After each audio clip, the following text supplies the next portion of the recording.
de esta preparación que es 1 hora y media, si no, no vamos a llegar.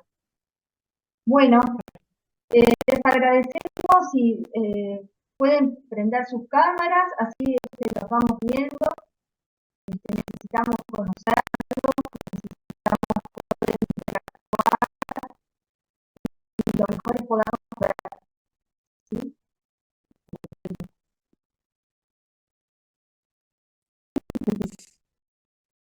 Bueno, ¿quién se anima a leer la historia?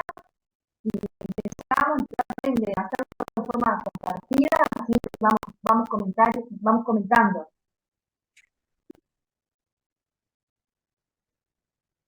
Voy a poner para grabar.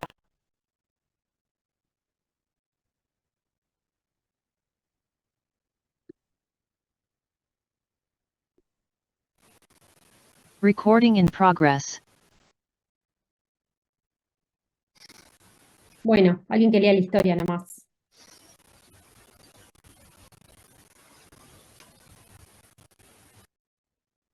No, yo lactante 2 meses y 18 días, sexo masculino, raza blanca, procedente de la Cruz de Carrasco. Fecha de consulta en emergencia, 8 de abril de 2022. Consulta por sus medios, por fatiga y tos. Enfermedad de 2 días de evolución, dada por rinitis serosa progresiva y tos catarral, en accesos. Sin cianosis ni apneas. Sensación febril, no tiene termómetro. Agrega al día de la consulta fatiga y quejido respiratorio. Dificultad para alimentarse y llora más de lo habitual. Tránsito urinario y digestivo sin alteraciones. No alergia a fármacos, recibe vitamina D 8 gotas al día. Producto de primer embarazo, mal controlado, 3 controles, aparentemente sin complicaciones. No recibe vacuna antipertusis ni antigripal durante el mismo. Parto vaginal a término de 39 semanas, institucional, eutóxico. Peso al nacer 3.300 gramos, talla de 50 centímetros, perímetro cefálico 35, sin patología perinatal. Dado de alta a las 72 horas de vida. Alimentado a pecho directo exclusivo hasta el momento. C vigente. Madre de 18 años, sana. Fumadora intradomiciliaria. Padre de 20 años, desconoce antecedentes. Última ingesta a pecho directo 10 minutos previos a la consulta. Madre cursando una infección respiratoria aguda alta febril. No contacto COVID-19 conocidos.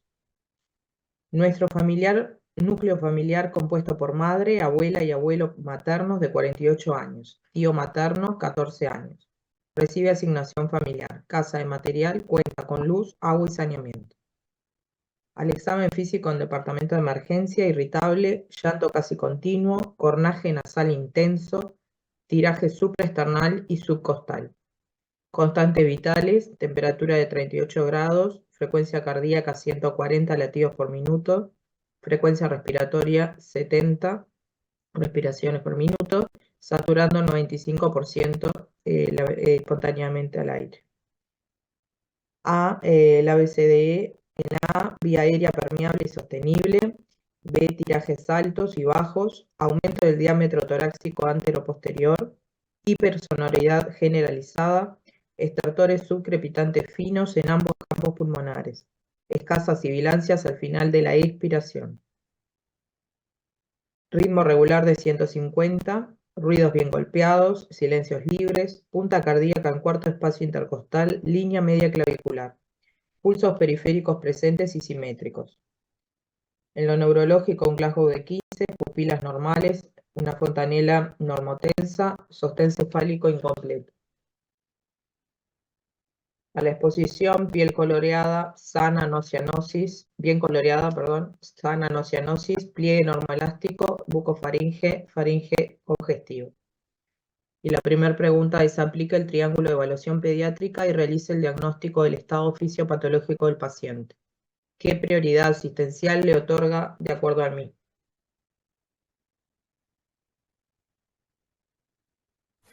Bueno, Según la historia, podemos decir que según el triángulo de evaluación pediátrica, la circulación estaría normal, la respiración estaría afectada porque tiene tirajes, eh, tirajes, ¿y qué más tenía? Tirajes. Y después lo otro que estaría medio afectado también es Apariencia. la apariencia con irritable, llanto inconsolable o casi continuo. Y entonces con esas dos fallas podemos decir que tiene falla respiratoria. Decía que estaba bien coloreado el niño, porque no... Sí, Sí. acá examen físico, piel bien coloreada, sana, sin No tenía Bien. cianosis. no cianosis, pliegue normoelástico. Muy bien. Bueno, primero una aclaración de la historia, porque ustedes dentro de muy poquito van a estar asistiendo niños, y cuando un niño viene con esa historia, con esos datos poquitos que necesita al principio, que viene con tos, con fatiga, con quejido, que ese es un signo ominoso de fallo respiratorio y de severidad. Nosotros no podemos hacer en la práctica toda la historia del niño, nos tenemos que quedar por ahí, ¿no? Y entonces tenemos que hacer inmediatamente la evaluación. Todos esos datos tan ricos de la historia se hacen en otro momento, ¿ah? O sea, cuando ustedes estén asistiendo niños, esta no es la historia como ustedes la tienen que tomar. Ustedes tienen que, si tiene 2 meses, viene por tos y fatiga, la mamá dice que no se alimenta bien, tiene quejido, paro ahí. No pregunto más nada, ¿no? Ese es el sentido común de cómo se realiza la historia de un niño que viene con elementos que son importantes para tratar de evaluar cuál es la severidad y ver si necesita alguna medida inmediata. Todo lo demás, de cómo es la mamá, el medio, las vacunas, todo eso lo hago en un segundo tiempo. Esa es una aclaración porque para ustedes en la práctica. En relación a la pregunta, como supongo que Facu sería Facundo, no sé si es así, pero sí, bueno, como decía Facundo, está muy bien el análisis, tomo los 3 componentes del triángulo, claramente hay uno que está afectado, que es la apariencia, porque no se puede calmar el niño, eso no es la apariencia normal. Después veré cuál es la causa, la apariencia se afecta por muchas causas, y además tiene tirajes, y si el cornaje es audible, también forma parte del componente respiratorio. Así que como ustedes dijeron, apariencia afectada, componente respiratorio afectado, eso es igual a fallo respiratorio. Y eso implica una serie de medidas que creo que a continuación se las van a pedir. Si este niño estuviera pálido además, ahí aumenta aún más la severidad, es un fallo cardiopulmonar. Eso es un diagnóstico fisiopatológico, que lo que permite al que está asistiendo al niño, que pueden ser ustedes dentro de poquitito tiempo, tienen que colocar al niño en determinado lugar, asistirlo en determinado lugar y hacer una serie de medidas simples al principio antes de continuar la evaluación de la historia clínica. Bueno, algo más se preguntaba en esa pregunta, se le preguntaba la prioridad al niño. Existencial. Sí, Y prioridad alta. Pero ¿cómo se estadifica la prioridad? Si es inmediato, es rojo, amarillo, verde. En este caso sería sería un 2.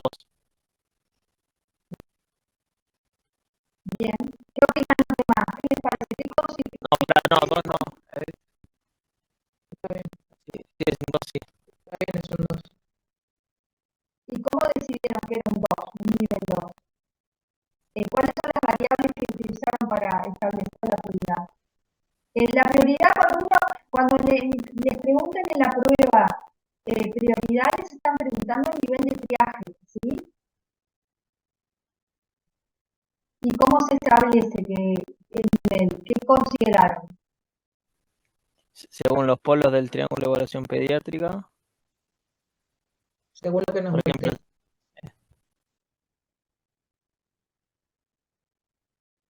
Hablen nomás, sí, los escuchamos.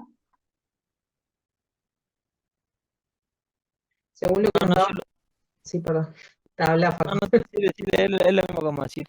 Estamos haciendo lo mismo, dale. Sí, En la tablita donde tenemos la catalogación del TEP, Cuando tenemos determinadas patologías, las vamos organizando así, según la prioridad. Entonces, si tenemos un fallo cardiopulmonar, va a ser una prioridad 1, después fallo respiratorio, shock descompensado un 2, y así sucesivamente, y lo vamos catalogando de acuerdo a eso, la prioridad.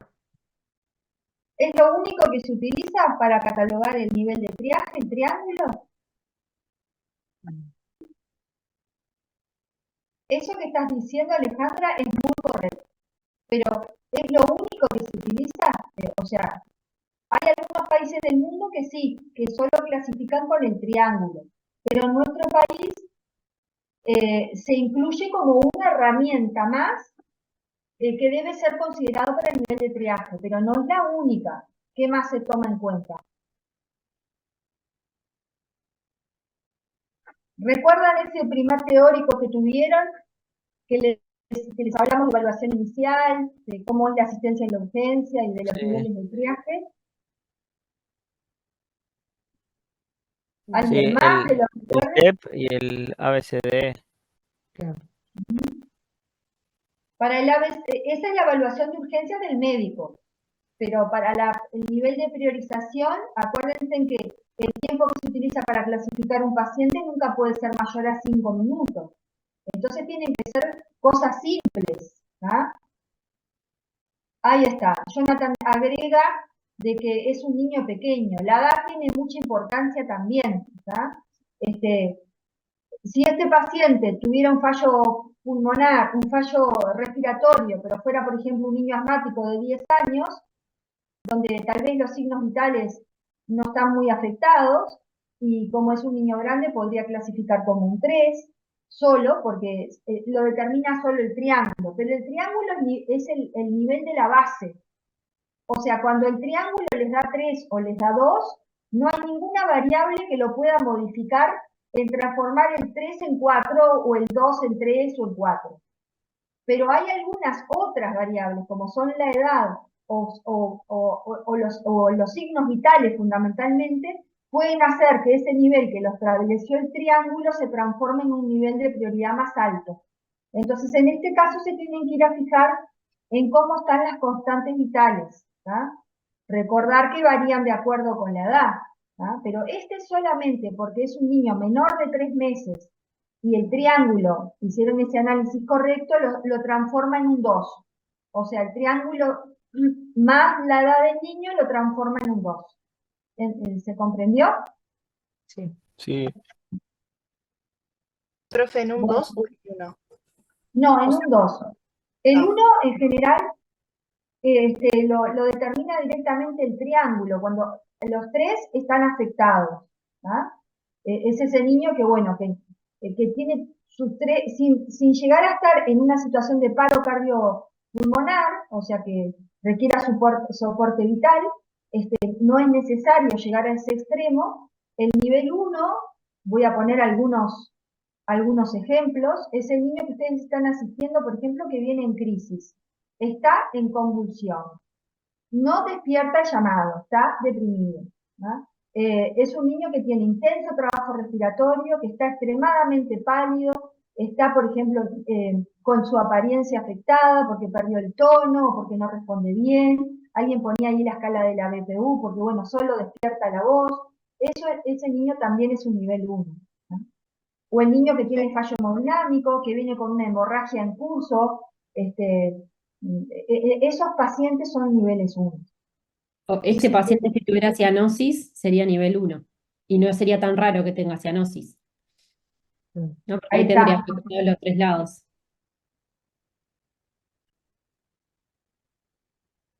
Ahí está. Eso que dice María Laura aplica bien a este paciente. ¿Sí? Por eso yo les preguntaba cómo estaba coloreado al principio, porque cambia lo que uno hace.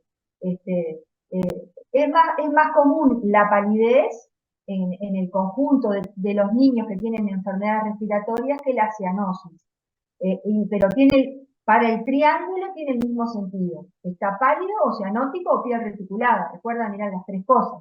O sea que en ese caso, ustedes tienen que ir a fijarse bien siempre los tres componentes, porque seguro el triángulo va a formar parte de la prueba de ustedes, porque es una de las herramientas que más tienen que manejar. Los va a salvar el triángulo. Aplíquenlo en todos los pacientes. Bueno, ¿seguimos, María Laura?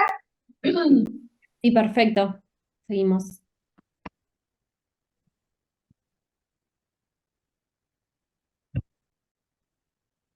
¿En qué sector lo atenderías? De la emergencia en el sector de reanimación, porque es un paciente que está en un, en una- en un clave 2 y es muy inestable y puede pasar rápidamente a un mayor deterioro. Bueno, este niño, digo, si yo lo pienso en este departamento de emergencia, porque bueno, servicios de urgencia hay muchos y hay muchas formas y dinámicas de cómo es la operativa de trabajo en cada lugar. ¿En dónde lo asistiríamos? Uno tendría que contestar, tal vez, qué es lo que necesita el lugar, ¿tá?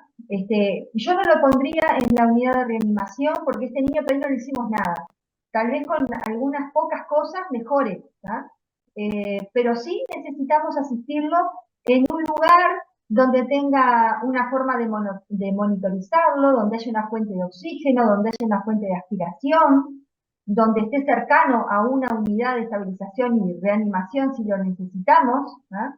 Distinto sería el que viene con mayor severidad, ¿no? Ese niño que, por ejemplo, está bradicárdico, tiene pausas apneicas, está deprimida la conciencia, ese niño sí hay que asistirlo en un área con mayor infraestructura, pero le podemos dar todavía la oportunidad de mejorar con algunas intervenciones básicas, ¿tá? En el momento que lo estaban examinando, además estaba febril, ¿verdad? Tenía 38. Sí. Sí, Sí. Bueno, o sea, hay varias cosas que tenemos que hacer para ver dónde continuamos después la asistencia. Si ustedes tienen, es una prueba, tienen que escribir, tienen que poner que este niño ingresa rápido al área de emergencia, al área interna de emergencia, y que lo van a asistir en una unidad que cuente con todo esto que dijimos. ¿Tá? Y van a evaluar en esos primeros minutos y al lado del paciente cómo queda este niño para después decidir si va a necesitar un área de mayor especialidad.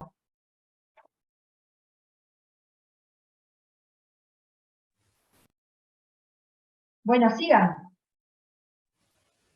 después dice la tercera, ¿cuáles son las primeras medidas terapéuticas ante su clasificación según el TEP?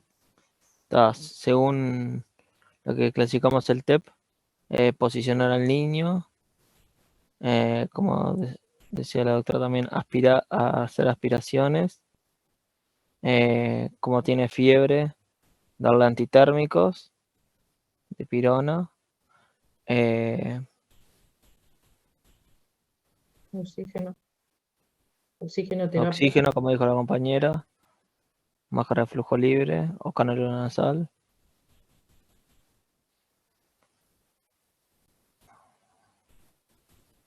Hoy tengo una consulta para hacer. Vamos, Carolina. ¿Es posible que se realice la aspiración de todas las secreciones de este lactante y que después de la aspiración de las mismas se realice una serie de beta 2 y después se coloque la máscara de oxígeno? Y pensando sobre todo en, una vez sacadas estas secreciones, va a tener mejor llegada la administración de beta 2 y a posterior sí el uso del oxígeno. Bueno, trajiste uno de los puntos críticos que hay en el tratamiento ¿Vieron que todavía no estamos hablando de cuál es el diagnóstico del niño? Que eso está buenísimo que ustedes adquieran ese concepto, ¿no? De que el niño en el cual llega como en el cual ustedes dijeron que tenía un fallo respiratorio,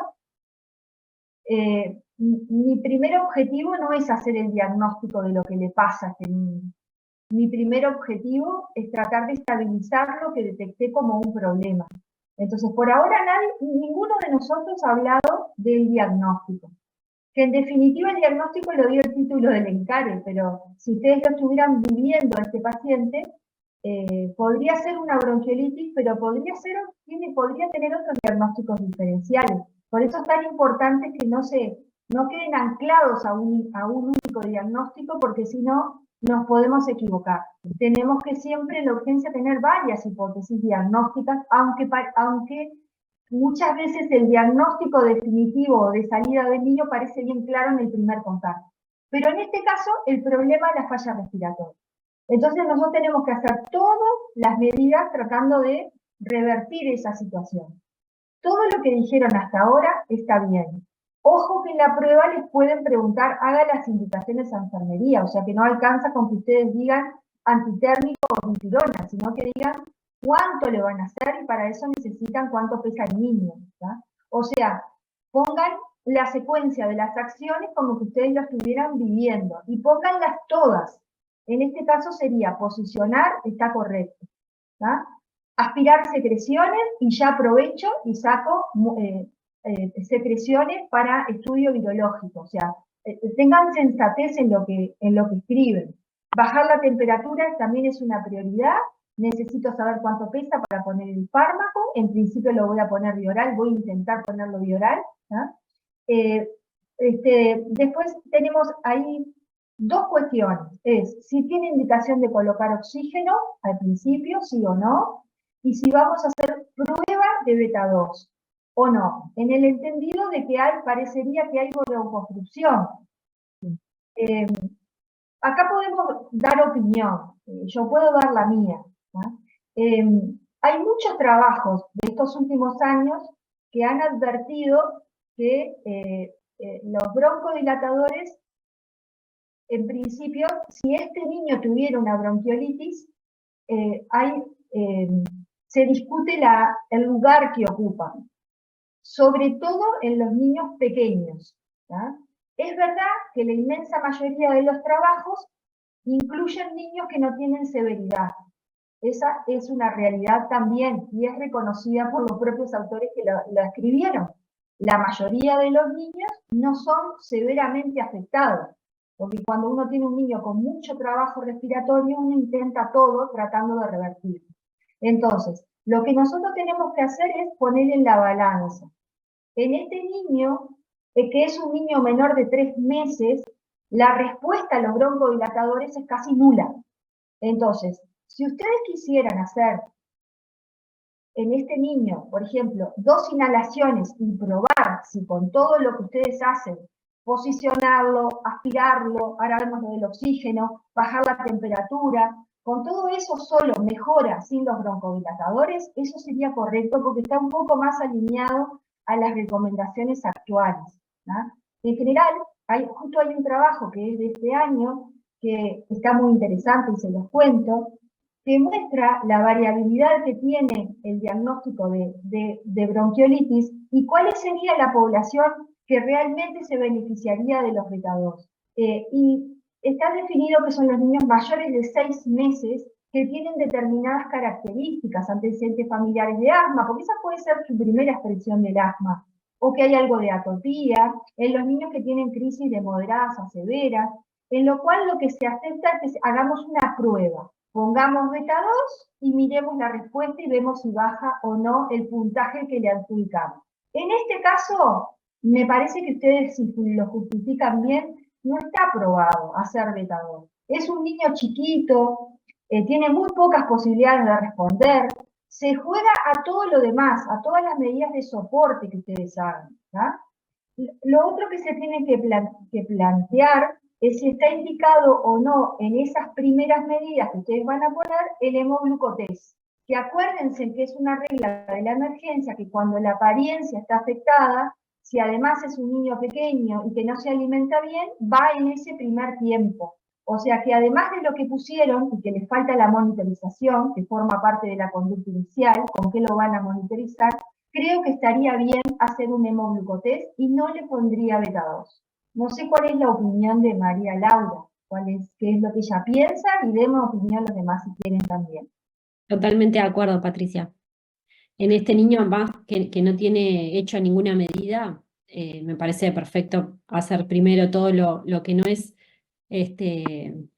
medicamentoso, salvo el oxígeno, y capaz que ya respondo lo del oxígeno que preguntaba Carolina, no sé si era la pregunta esa, pero en este paciente que en realidad vieron que tiene una saturación de 95, uno dice, bueno, después ahora en el resto de las preguntas va un poco más de insuficiencia respiratoria, pero en realidad estrictamente no sería una indicación de oxígeno la saturación, pero si vemos que tiene una frecuencia respiratoria de 70, tirajes altos y bajos, ¿no? Un cornaje nasal intenso, si bien estrictamente si uno mira solo la saturación no tendríamos indicación de ponerle oxígeno, esa saturación vemos que la está logrando a expensas de un gran trabajo respiratorio, ¿no? Y aumento de la frecuencia respiratoria, que es un signo de insuficiencia respiratoria en definitiva. Entonces, yo creo que sí, que en este paciente es una indicación el oxígeno para hacer como primera medida. Yo también estoy absolutamente de acuerdo. O sea, o por lo menos al principio. Después, si logramos que mejore, siempre tenemos tiempo para sacar el oxígeno. En cuanto al dispositivo que comentaba Facundo, creo que en este caso elegiría una cánula nasal simple, una cánula estándar, ¿no? A 1 litro minuto. Primero sustituir bien esas fosas nasales, aspirar bien las secreciones, y luego colocar la cánula, y como dispositivo de monitorización creo que sería suficiente en este caso un saturómetro de pulso, que con eso tienen el control de la saturometría y de la frecuencia cardíaca, que en este caso es otro de los elementos que tienen que considerar. Es mucho más grave tener bradicardia que tener taquicardia, pero el aumento de la frecuencia cardíaca en este paciente, que no está aumentada, está en el límite inferior, porque tiene 150 cuando ustedes lo reciben, puede estar asociado a la fiebre, puede estar, muchas veces estos niños están muy molestos, pero deben considerar que también puede haber un factor que esté influyendo en el aumento de la frecuencia cardíaca cuando lo encuentran algo elevado, que pasa por la hipoxemia, por eso que explicaba María Laura, la forma de expresarse la insuficiencia respiratoria, que no siempre, o por lo menos ustedes no tienen que considerar exclusivamente la saturometría, tienen que considerar todo, el color, la frecuencia cardíaca, el trabajo respiratorio, ¿ah? Todos esos elementos forman parte de la expresión de la insuficiencia cardíaca, de la insuficiencia respiratoria, disculpen. Así que bueno, todo eso tienen que hacer y volver a evaluar. O sea, dentro de la conducta está, hago todo eso y lo vuelvo a evaluar. ¿Seguimos, les parece? ¿Te quedó contestada la pregunta, Carolina? Sí, perfectamente. Y en realidad pensando siempre en que aspirar sería como, pensándolo como el primer paso, para que después también el oxígeno llegue de mejor manera, pensando en esa obstrucción también mucosa, despejando todo eso, se va a generar también menor trabajo respiratorio para ese lactante. Sí, eso está muy correcto. Igual, con el tiempo van a descubrir, porque cuando estén ahí asistiendo niños, van a darse cuenta que hay algunos elementos que uno percibe desde el primer contacto con el niño, cuando la mamá cuenta que era un niño que tenía quejido. El quejido respiratorio en los pacientes, el quejido en los pacientes respiratorios muchas veces es por autopip, o sea, es el esfuerzo que hace el niño para mantenerse. No siempre está presente en el momento que nosotros lo asistimos, pero muchas veces ese dato hace de que solo con desobstruir y posicionar no alcanza. ¿tá? Hay tiraje alto, hay tiraje bajo, este niño además va a necesitar oxígeno, y vamos a ver si con eso es suficiente. Porque como dijimos, por la edad que tiene, que es un niño pequeñito, y que sabemos ya desde el vamos que los broncodilatadores no tienen su lugar en estos niños, tenemos pocas herramientas terapéuticas. O sea que no responden a ningún broncodilatador estos niños. Entonces, tenemos que ir por las poquitas cosas que disponemos. ¿tá? Y estas medidas de soporte, de sostén, y el oxígeno, y bueno, y hay algunos que a pesar de todo eso no mejoran lo suficiente y que tenemos que poner presión en la vía aérea y pasar a la CPAP o la BiPAP en estos niños. Pero por ahora, vamos, con esto que dijimos estamos bien, ¿tá?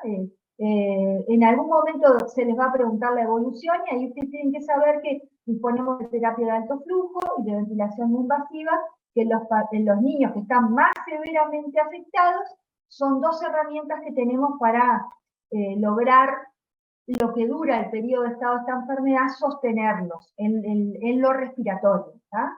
Y tratar de evitar la ventilación que uno nunca quiere hacer como última medida. Bueno, seguimos.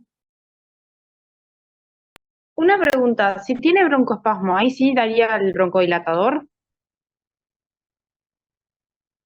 Bueno, esa es una discusión profunda, porque en realidad broncoobstrucción tiene. Viste que tenía, cuando la descripción decía que tenía sibilancia, y decía que Sí. tenía sucrepitantes.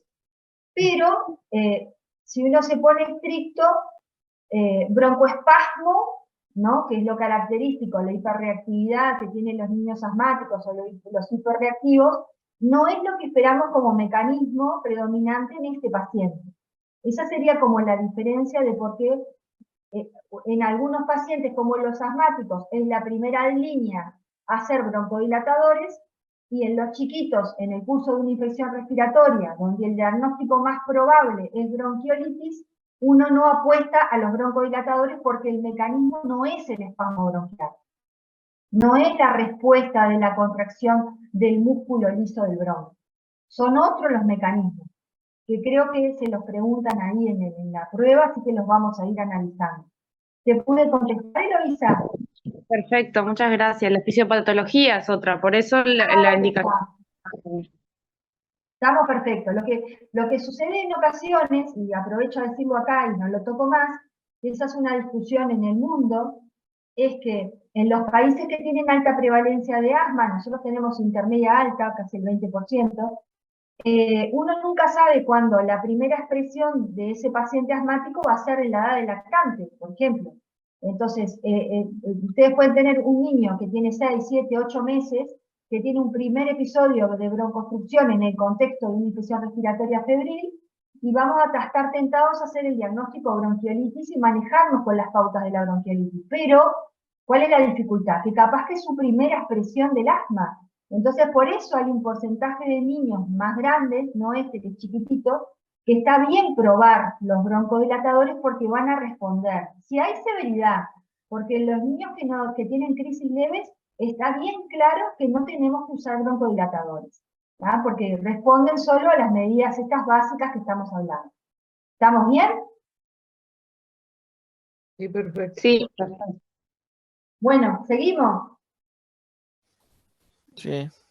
Dice, ¿cuál es el diagnóstico nosológico? Justifique.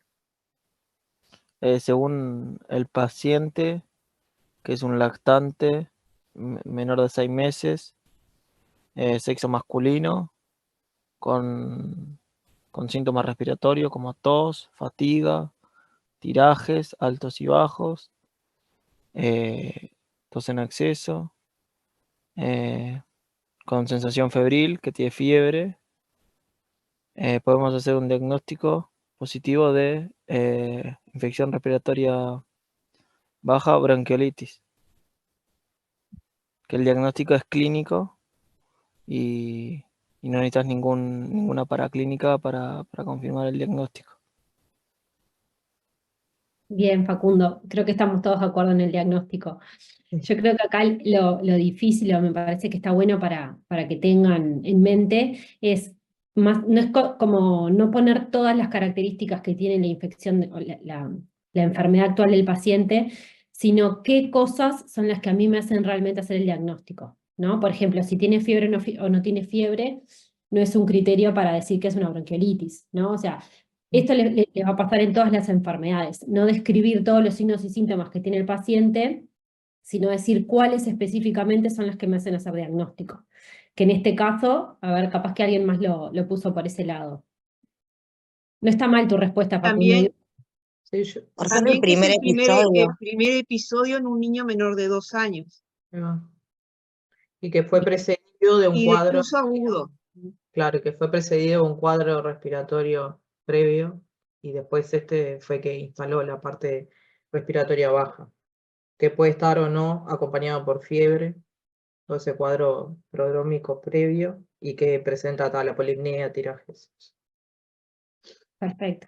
Bueno, la polipnea y los tirajes también son cosas que nos hablan más de la severidad, pero no tienen que estar sí o sí para el diagnóstico, ¿no? Lo que sí o sí tendría que estar para el diagnóstico es que sea un compromiso bilateral y difuso de los bronquiolos, ¿no? Un síndrome canalicular, exudativo, obstructivo, bilateral y difuso. O sea que tienen que cumplir, con esos 4 ítems está completo, ¿no? Que sea menor de 2 años, que sea el primer episodio, que sea un síndrome canalicular, que tenga un síndrome canalicular obstructivo exudativo bilateral y difuso, y que esté precedido de infección respiratoria alta, ¿no? Esas son las 4 cosas que nos hacen hacer diagnóstico de bronquiolitis, por más que este paciente además tenga muchas otras cosas que también nos orientan, ¿no?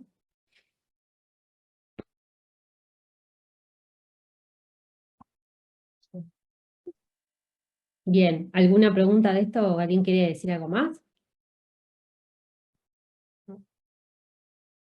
Profe, una pregunta que no lo tengo muy claro. ¿Acá se podría llegar a decir o en algún momento que es un síndrome broncoobstructivo del lactante y después especificar que es bronquiolitis? ¿O se podría hacer algún razonamiento así?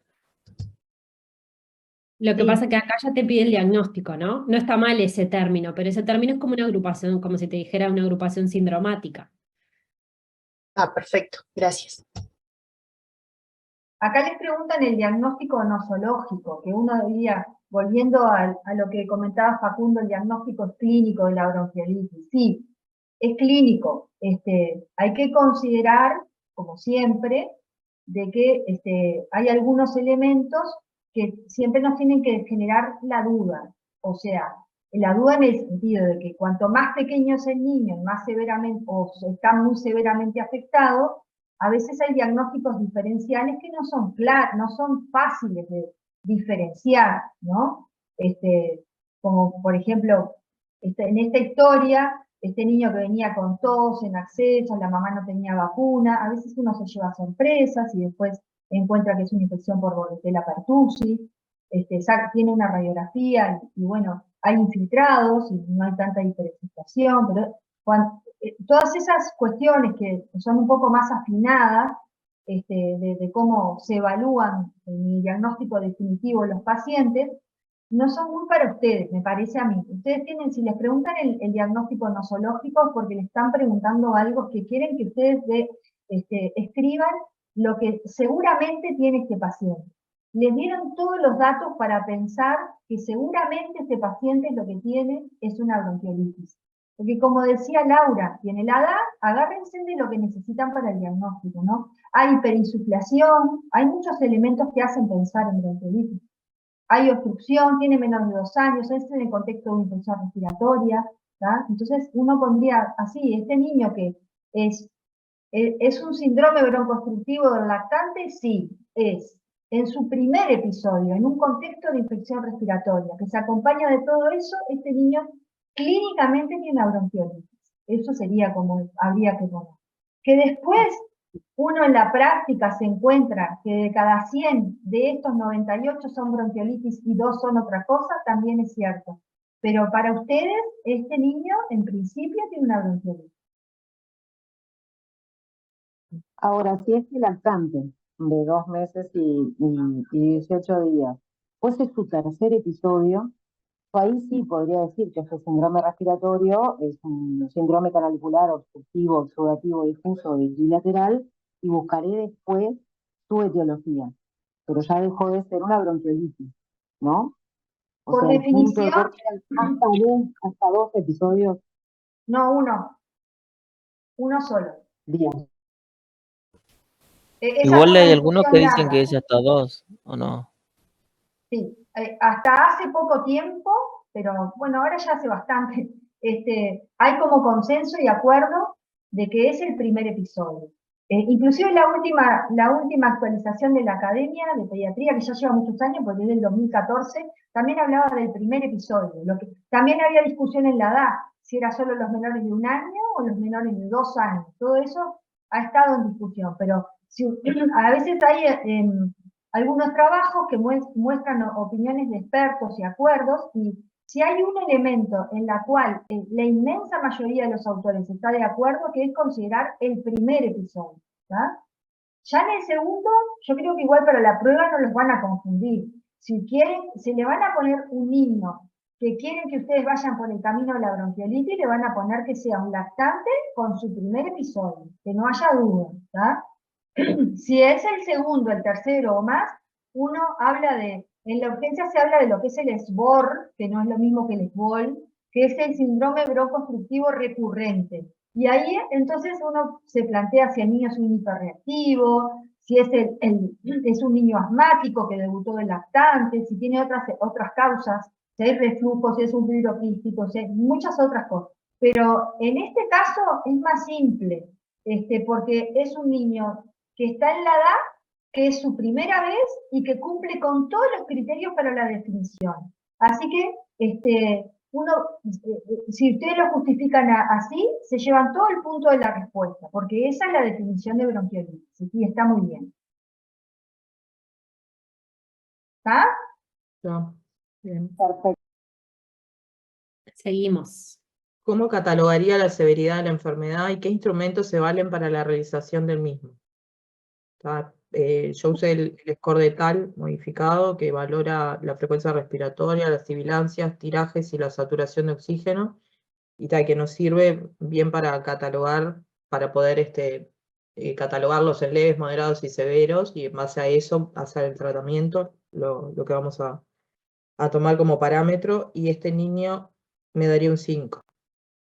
Porque tiene una frecuencia respiratoria, es menor de 6 meses, tiene una frecuencia respiratoria de 70, que serían 2 puntos, tiene sibilancias al fin de la expiración, que sería 1 punto, tirajes altos, que serían 2, y está con una saturación de 95, que sería 0. Bien, Sería o sea que te entró como moderado, Alejandra. moderado, sí. Está bien. Bueno, este niño tiene cierta severidad, es verdad, ¿no? Van a ver que cuanto más pequeño es el niño suele pasar que tienen formas más severas, porque hay una serie de mecanismos que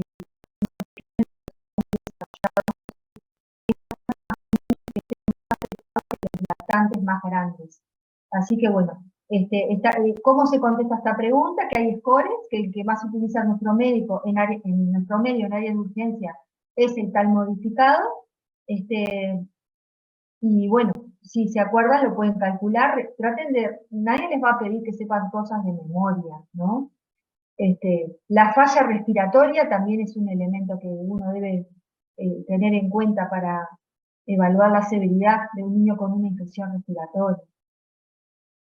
Bueno, y después, esto lo digo solamente para que lo consideran en su práctica, que hay otras repercusiones de los niños que tienen bronquiolitis que no pueden ser evaluadas clínicamente muchas veces, que eso, dependiendo un poco de la severidad, justifica hacer algunos exámenes. Por ejemplo, los niños que están muy afectados pueden tener hiponatremia, por eso es importante tener un ionograma, a veces hay que poner sueros especiales para esos niños, pueden estar también tener alteraciones del medio interno, no solo iónicas, niños no se alimentan, hay que ver cómo está la glicemia, porque hay veces que, bueno, hay que corregir la glicemia, esa es una de las alteraciones que pueden asociar los más chiquitos, y eso también da severidad, porque es una repercusión sobre el medio interno, repercusión iónica, bueno, todos esos elementos deben ser considerados en la severidad, pero no tiene las formas más severas, o sea que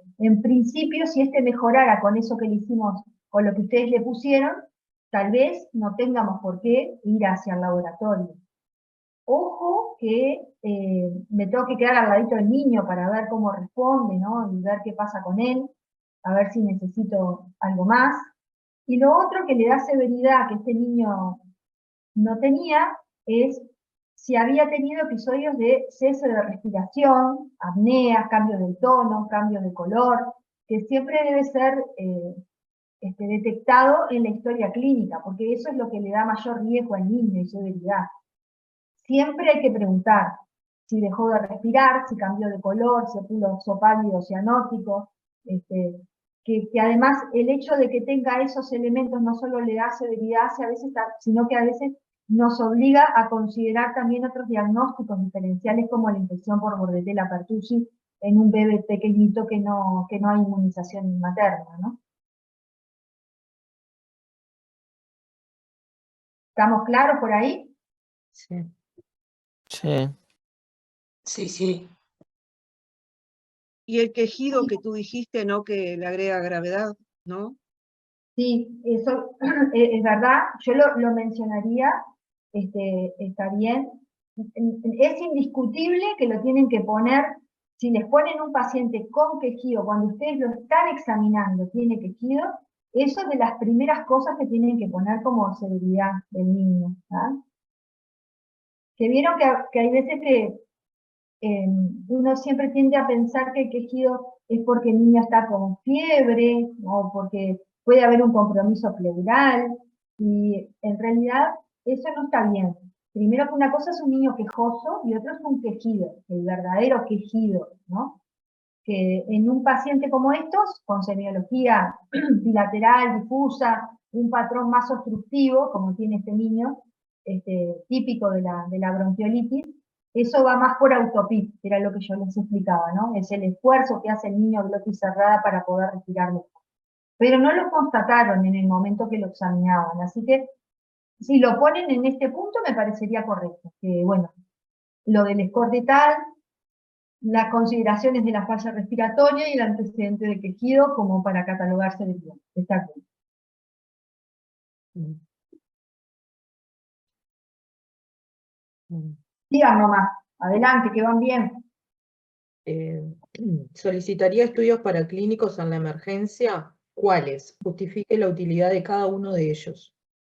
Yo puse que no, de inicio no solicitaría nada porque en realidad es el de diagnóstico clínico, salvo que en la evolución hubiera complicaciones o hubiera evidencia de complicaciones para descartar otros diagnósticos como una neumonía o que me hiciera pensar que todo este cuadro fuera por una insuficiencia cardíaca o otras consideraciones, ahí pediría otros exámenes, pero de entrada no. Bien. ¿Los demás? Yo le pedí el módulo test por lo del que ya lo habíamos nombrado primero, por lo del tema de la apariencia y como se estaba alimentando poco y es un lactante, a ver si tenemos que corregir algo ahí. Y también pedí el aislamiento de antígenos virales en el aspirado nasofaríngeo, considerando también la internación por corte, si uno plantea internar a este niño que es muy chiquito, para identificar el agente. Y después, como decías vos, profesora, del ionograma por las alteraciones del medio interno, por si se está alimentando menos, para ver si no hay hiponatremia, cómo están los iones, y después una gasovenosa, también para ver todo el medio interno, cómo está el pH y la insuficiencia respiratoria. Bueno, vamos por partes, porque acá es un punto medio discutido. Eso que dice Facundo va para el severo, que no ese. En el severo va todo. Porque además, como tampoco lo voy a poder alimentar, necesito un acceso vascular y ya aprovecho. Para eso sí, para eso es que nosotros hacemos la evaluación de la severidad. Puede ser severo dentro de 2 horas, pero por ahora no. Me están preguntando qué voy a hacer ahora. Creo que el hemoglucotest, como decía Lucía, entra bien, porque tengo que saber, ¿tá? Si tiene una glicemia capilar normal. Es muy pequeñito y no se estaba alimentando bien. Eso se justifica, ¿tá? Ahora, poner un acceso vascular, a mí me parece que por ahora no. ¿Por qué? Porque es muy típica la enfermedad. En principio no tengo casi dudas. O sea, les ofrecen el examen cardiovascular, les dicen que no tiene soplo, que los pulsos están bien. Todos esos elementos ustedes tienen que considerarlos, ¿no? No hay asimetrías, no hay fiebre muy elevada. O sea, cuando uno tiene sospecha de que puede haber otra enfermedad, no hay apneas, o sea, ahí sí empieza a ser necesario el laboratorio. Pero en este caso, que es tan típica la enfermedad y que la afectación es solo moderada de inicio, capaz que yo empiezo con las medidas que ustedes dijeron al inicio y en un ratito el niño está mucho mejor. No necesito nada más, necesito solamente el hemoglucotés y creo que el estudio virológico es útil, porque este niño seguro que se va a quedar ingresado, no se va a ir a su casa, y entonces tener los virus es importante, no solo para la internación por corte, sino para el manejo de la urgencia, que cobra mucha importancia, sobre todo si hay diagnósticos diferenciales. No es lo mismo que tengamos un virológico, que sepamos virus incisional respiratorio, que el virológico sea negativo, que el niño no responda, que tengo que ir a buscar otra cosa. Entonces es importante. Son 2 estudios mínimamente invasivos, porque bueno, ya cuando lo estoy aspirando, estoy enviando al laboratorio el estudio rápido, que puede ser antígenos virales, PCR, hay muchas técnicas para hacerlo, y el hemoglucotés. Y por ahora me quedo por ahí. Eso es lo que haría yo en principio. Pero bueno, a ver, no sé, vamos a escuchar a María Laura, a ver qué le parece a ella, y pueden dar opinión los que quieran. Yo estoy de acuerdo, sí, me parece que a veces es confuso, porque como que nos imaginamos qué puede pasar después. Como decía Patricia, hay que ver el niño ahora mismo, yo creo que con eso estamos bien. No, tampoco le pondría la vía.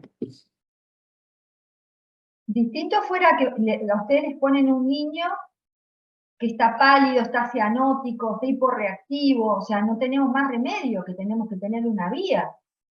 Un niño, no sé, con un score de tal de 9, sí, obviamente, no sabemos qué está pasando en el medio interno, qué tenemos que corregir, la vía la necesitamos para muchas cosas, o sea, pero en que está moderado y que recién empezamos el tratamiento, no. Obvio que si detectamos que tiene una hipoglicemia, sí voy a necesitar la vía porque tengo que corregirla. Pero primero lo que me están preguntando es qué haría ahora. Por ahora, virológicos y hemoglucotés, y nada más. Y veo cómo responde a lo que hice. ¿Seguimos, les parece? Seguimos.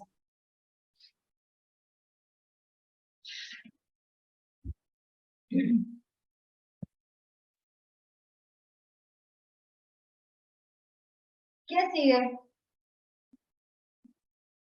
Alguien que lea. Leo, dale. Examen físico, luego las primeras medidas terapéuticas. Frecuencia cardíaca de 135 ciclos por minuto. Frecuencia respiratoria de 60 RPM. Saturación de 95, ventilando espontáneamente el aire y una temperatura axilar de 36,5 grados. Mejoría del coronaje nasal. Mantiene tiraje bajo intermitente, no tiraje alto. Se auscultan subcrepitantes finos bilaterales y se decide ingreso a sala de cuidados moderados. Antropometría, al ingreso peso 5.500 gramos, talla 57 y perímetro cefálico de 39 centímetros. Bueno, vieron que parece que el que asistió a este niño no le puso oxígeno, ¿no? Nosotros acá le hubiéramos puesto, por eso que decía María Laura, ¿no? Tiene mucho trabajo respiratorio, luce mal, la apariencia está afectada, tengo que ponerlo. Un oxígeno, una FiO2 un poquito por encima del ambiente, suele ser suficiente a 1 litro, 0,5, 1 litro minuto, y después en la medida que veo que el niño mejora, veo si lo puedo sacar, usar la FiO2 mínima, pero tengo que aliviar el trabajo respiratorio. Acá parece que no colocaron oxígeno, habrán hecho todas las otras medidas que ustedes dijeron, y con eso mejoró. No sé cómo interpretarle, María. No me he dado cuenta, de hecho, que estaba ventilando espontáneamente al aire, lo asumí como que ya estaba con el oxígeno. Está bien la apreciación. Vieron que hay toda una controversia, y lo quiero dejar acá, me gusta que hay 200 de ustedes que son todos jóvenes, que son nuestro futuro, que algunos asistirán niños, después en forma definitiva, y otros asistirán niños en su internado, y después ya no, pero que contarles que todos los que trabajamos en urgencias, los que nos gusta la emergencia pediátrica, sabemos los efectos adversos que tiene la oxigenoterapia, que alguna vez la tienen que leer, porque bueno, tiene que ver con los radicales libres, hay una cantidad de mecanismos pero estamos todos los emergencistas del mundo en esto bien firmes, en que eso no aplica mucho para la urgencia en el primer tiempo de atención, ni frente al paciente grave o inestable, porque nosotros nuestra prioridad es estabilizar. Entonces, después sí empiezan a jugar esas cuestiones, de tratar de utilizar la FiO2 mínima, de no utilizar el oxígeno en exceso, pero al principio nosotros tenemos que estabilizar. Y parte de la estabilización suele ser utilizar oxígeno. Así que bueno, quería hacer esa aclaración, porque depende muchas veces del escenario que uno trabaja, ¿tá? Tal vez si uno está en el sector de internación y este niñito se maneja solo con las aspiraciones, controlándolo, capaz que no le ponemos, pero al principio era necesario, hasta que se acomodara, diría uno. Bueno, así que subió este niño, ingresó. Tienen que escribir las indicaciones y controles necesarios. Ahora sí, tal cual como lo escribirían en las hojas de enfermería de indicaciones.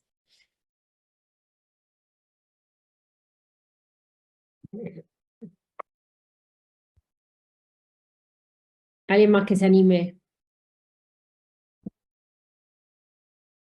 No, dale vos, Facundo, está bien. Digo para que si quieren participar otros también, están callados. Anímense, anímense. Nadie está tomando prueba acá, todos estamos aprendiendo cosas. Nunca se deja de aprender.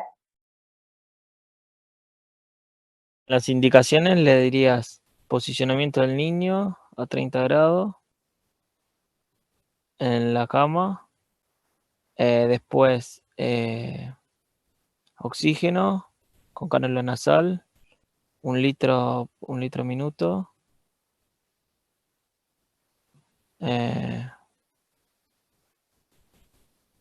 Aspiración de secreción. Aspiración de secreciones. En este caso no tiene fiebre el examen físico, pero si tuviese fiebre, dipirona, un miligramo kilo hora, 1 miligramo kilo 10 miligramos. peso, 10 miligramos. cada 8. Sí, capaz dejarlo pautado de que si presenta fiebre, ya dejarlo. Mejor. Y yo le había y tal, puesto después. Sí. perdón que No, estamos sí, habla.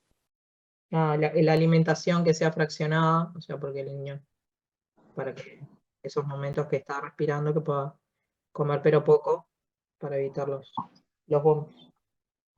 Monitorización continua, ¿no? De saturación y pulso. Sí, también. ¿Se puede indicar de que el aspirado nasofaringio sea antes de la alimentación del niño? Solo una pregunta, así como para que el niño no tenga dificultades para comer. Sí, acá creo que dijeron muchas cosas muy interesantes. Para organizarse, está bueno que lo vayan pensando y escribiendo, como que el tratamiento en cualquier patología tiene 3 pilares: el tratamiento higiénico, el tratamiento dietético y el tratamiento medicamentoso. Entonces así se organiza. Bueno, ¿qué es lo higiénico que le quiere indicar? Como decía Facundo, la posición a 30 grados, el aspirado de secreciones que se le puede poner aspirado a demanda, ¿no? Y ahí esa demanda de que no sea solo que lo vienen a aspirar por rutina, ¿no? Vienen a hacerle los controles y lo aspiran por rutina, sino cuando el niño lo precise, y en eso que el niño lo precise también lo puede precisar antes de alimentarse. Así que eso sería como el tratamiento higiénico. Dentro de lo dietético, la alimentación fraccionada, como decía Alejandra, lo que tiene de ventajoso que sea fraccionado es que también hace que el estómago no quede muy distendido y que eso pueda dificultar la expansión pulmonar completa, ¿no? Eso, en general, los niños que están con dificultad respiratoria ya de por sí solitos hacen la alimentación fraccionada, ¿no? No es mismo le estaba pasando en la casa, ¿no? No es un niño que tenga, si está muy, muy fatigado o cursando la infección, es probable que ya él mismo se fraccione la alimentación. Está bueno que los padres lo sepan y enfermería también, porque no es cuestión de querer llenarlo, ¿tá? Y después de lo medicamentoso, ahí sí entraría el oxígeno, está bien como dijo Facundo, por cánula nasal, se puede poner a 1 litro a minuto, estoy de acuerdo, a 0,5. Y los antipiréticos, en realidad quería hacer una disquisición, una nota de los antipiréticos, que en realidad en menores de 6 meses, o sobre todo menores de 3 meses, el fármaco de elección es el paracetamol, ¿sí? Y se hace a 10-15 miligramos kilo. Y también está bien indicarlo si tiene fiebre, no indicarlo de forma rutinaria. Ahí se puede hacer máximo cada 6 horas. Lo podemos dejar así. En realidad, si les dan el peso, en la indicación les ponen, en el ingreso les ponen el peso, les ponen 5,5, es para que ustedes en la indicación pongan paracetamol, 55 miligramos, si fiebre, máximo cada 6 horas, ¿no? Porque si les ponen el peso no pueden poner miligramos kilo en la indicación. Si no ponen el peso, sí. Perdón, Laura, dijiste 10-15 miligramos kilo. Sí, si quieren para acordarse de todos los antipiréticos, como antipirético se puede usar 10 miligramos kilo para la dipirona, para el paracetamol y para el ibuprofeno. Pero para menores de 6 meses y más aún menores de 3, el de elección es paracetamol. Si bien en ACE no tenemos. A veces hay, pero no es la más frecuente. Y después de los Perdón. Sí. No, una pregunta. Yo leí que también iba fisioterapia respiratoria. ¿En qué consiste exactamente? Bien, la fisioterapia respiratoria en realidad son como si fueran masajes, son unas maniobras que se hacen en forma externa sobre el tórax del paciente, que lo que hace es buscar ayudar al clearance, digamos, mucoso, que sería a través de la tos, ¿sí? Es como, les realizan como si fuera una expiración forzada para que el paciente tosa. Eso en realidad también hay trabajos de fisioterapia respiratoria que dan como muy buenos resultados y otros que no tanto, pero en niños tan chiquitos hay que tomarlo como, es delicado, no es siempre, no sé Patricia qué te parece, pero a veces tan chiquitos es más lo que, no sé, habría que ver ahí si se le Bueno, indica. miren, vieron que justo en el tema que nos ocupa hoy, que es bronquiolitis, si ustedes se ponen estrictos con las recomendaciones, la Cochrane en su última actualización no encuentra recomendación de casi nada en relación al tratamiento de los niños con bronquiolitis de esta edad. Entonces, por ejemplo, no hay evidencia que haya resultados beneficiosos con el uso de la fisioterapia, según la Cochrane. No hay evidencia que se favorezcan con el uso de broncodilatadores, ninguno, ni los beta-2, ni la adrenalina, ni el hipertónico. Entonces, el concepto que ustedes se tienen que quedar es que el tratamiento de estos niños es esto que están hablando ahora con María Laura. Se basa en la posición, en alimentar en forma fraccionada, en aspirar secreciones, en el oxígeno, el uso del oxígeno, y no hay mucha otra cosa. Si el niño tiene muchas secreciones, habrá que aspirarlo muy frecuentemente. Si hay muchos sucrepitantes, o hay, por ejemplo, una de las complicaciones más comunes, que es la telectasia, en ese caso se puede introducir la fisioterapia.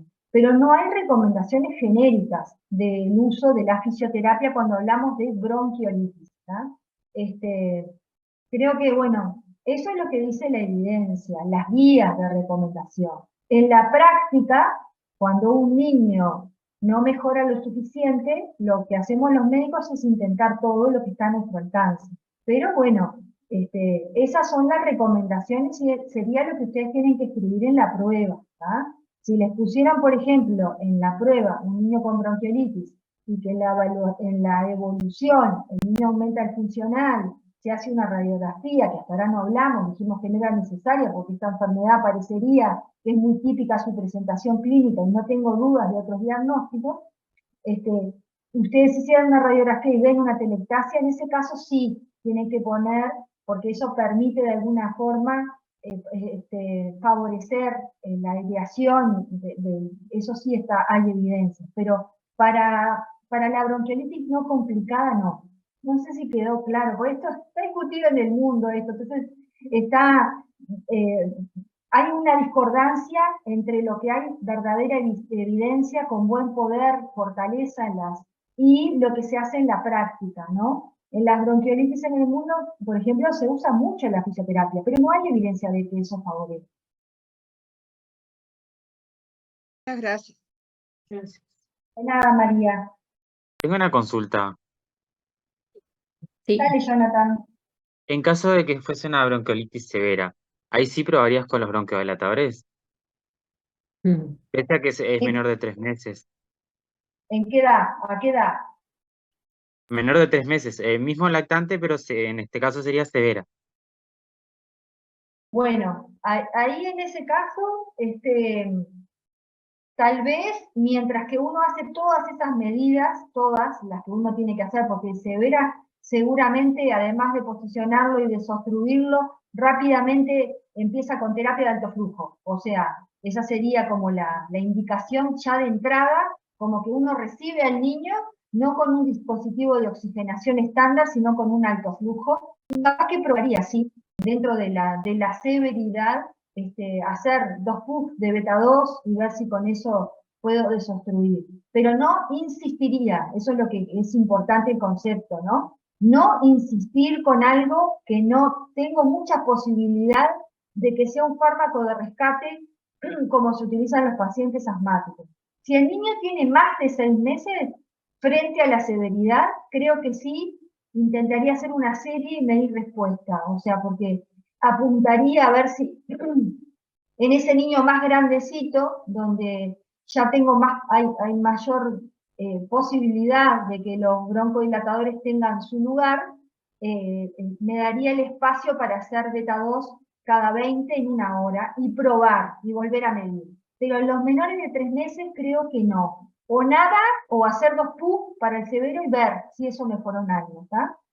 Por Bien, supuesto perfecto. que, también ustedes podrían preguntarme, lo que sí no usaría serían corticoides, porque en principio un primer episodio nunca tiene su lugar hacer corticoides, ¿tá? Pero podrían preguntarme, ¿y adrenalina nebulizada?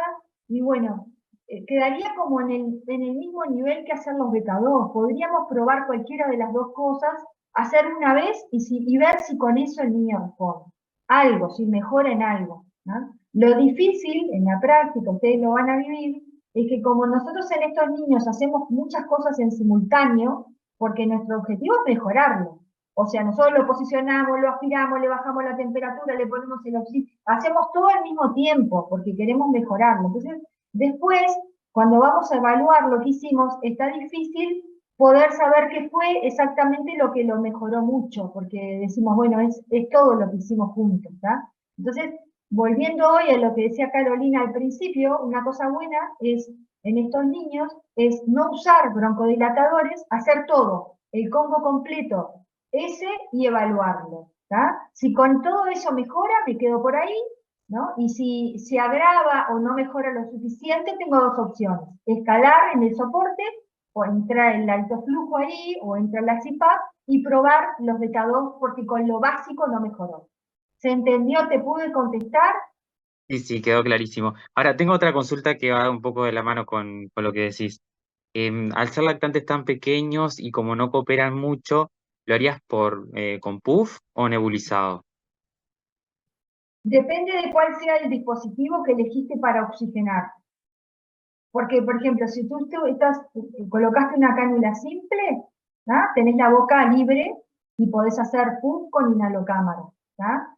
Ahora, si tú elegiste hacer una máscara de flujo libre porque querés una FiO2 más alta al principio, que eso puede ser una eventualidad, bueno, nebulizarías porque no podés estar, o sea, interrumpiendo la administración de oxígeno, que eso es un concepto importante. Entonces, con esa misma máscara, nebulizás, ¿no? Con salbutamol, por ejemplo, o adrenalina, y lo que dura la nebulización, que es un periodo muy cortito, porque lo que se requiere del tiempo de nebulización es un tiempo corto, bastante más corto de lo que lo usa la gente en general, y después volvés directamente a la máscara, pero sin interrumpir, ¿ah? Ahora, volvemos a lo mismo. Este niño no tiene ni 3 meses. Si el niño no mejora, no apuesten a los broncodilatadores. Apuesten a que le va a requerir otro soporte, ¿ah? Gracias. De nada. Una cosa Seguí, que ¿les está bueno. parece? Ay, perdón, María. No, que un detalle nomás que para aclarar, que la diferencia, como decía Patricia, entre elegir el salbutamol inhalado o nebulizado, en realidad es por cómo tenemos el oxígeno y no porque tenga mayor efectividad, ¿no? Eso es un concepto que generalmente tenemos erróneo de que las nebulizaciones son más efectivas y eso no es así. Acá en este punto, si les toca a un asmático o preguntas sobre el asma, también hay guías de recomendaciones para el manejo de la urgencia, y en los niños que tienen crisis asmáticas leves se recomienda el uso de dosis medida, y en los que requieren oxigenoterapia para el tratamiento de la crisis asmática moderada o severa, ahí se recomienda más el uso de nebulizaciones, y dependiendo un poco de cuál sea el soporte, usamos técnicas de alto flujo, nebulizadores de malla, y no utilizar dosis medida en los pacientes más afectados. Pero eso depende si el niño les requiere o no requiere oxígeno. En la bronquiolitis es como dice María Laura, como no apuntamos mucho, no le damos tanto valor a los broncodilatadores, porque no tienen su jerarquía, ¿tá? Entonces, vamos es como lo mismo, ¿tá? Era lo que le explicaba recién a Jonathan. ¿Con qué dispositivo lo tengo? Y aprovecho. El criterio es no discontinuar la oxigenoterapia por los broncodilatadores. Nos queda de esta pregunta los controles. ¿Qué controles les harían? Controles de enfermería, ¿no? No controles médicos, digamos. Temperatura, saturación, la frecuencia respiratoria, cardíaca. Si está rechazando el alimento, si ha tenido vómitos. Es importante. La coloración de la piel y la hidratación también.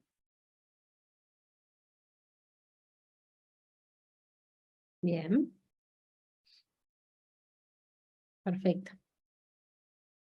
Bueno, pasamos a la siguiente. Sí.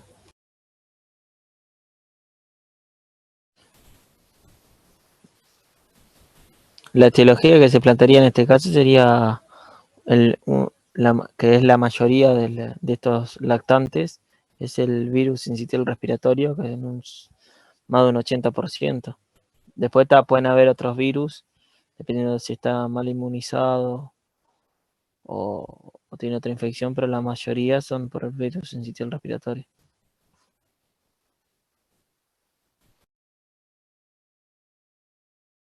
Y la implicancia es como decíamos antes de otra compañera, que es para poder aislarlos por cortes y para que no tengan coinfecciones con otros virus que hayan tenido otros niños, como dijo otra compañera previamente. Y también, y también el tema epidemiológico para saber qué virus están circulando en la población. Sí, además para ponernos seguros de eso con la madre de que no está vacunada, y si no nos dan, si nos da negativo, podríamos pensar en la bordatela, no sé, porque también está la posibilidad que si le da negativo con el antecedente epidemiológico de no inmunización de la madre, te abre la puerta ahí, aunque la sintomatología capaz que no. Claro, en realidad acá sabemos que si es bronquiolitis, ya estamos, si ustedes mismos definieron que es una bronquiolitis, ahora tenemos que seguir por la línea de pensamiento de la bronquiolitis, que la etiología es viral siempre. ¿Tá? No existe otra etiología que no sea viral para la bronquiolitis. Entonces, como decía Facundo, el primer germen a plantear es el BRS, y después está bien, dentro de lo que uno piensa de las inmunizaciones maternas, sería el antigripal, ¿no? Él en realidad todavía no puede recibir el antigripal porque tiene 2 meses y sea mayores de 6. O sea que ese sería uno de los virus que podíamos pensar. Pero después hay otros, ¿no? ¿Qué otros virus conocen que pueden dar bronquiolitis? También en el caso de la influenza, porque la madre está cursando como un cuadro también, ¿no? Actualmente, que eso también nos inclinaría de que podría ser influenza. Pero también rinovirus, adenovirus, para influenza. Perfecto. Porque la madre puede estar, la madre está cursando un resfrío nomás, ¿no?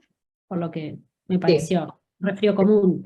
En Sí. realidad la etiología del resfrío común puede ser también, no tiene por qué ser influenza, si bien es Sí. planteable porque no está, aunque estuviera vacunada también es planteable la influenza, ¿no? Recuerden que no evita la infección, Sí. la vacunación.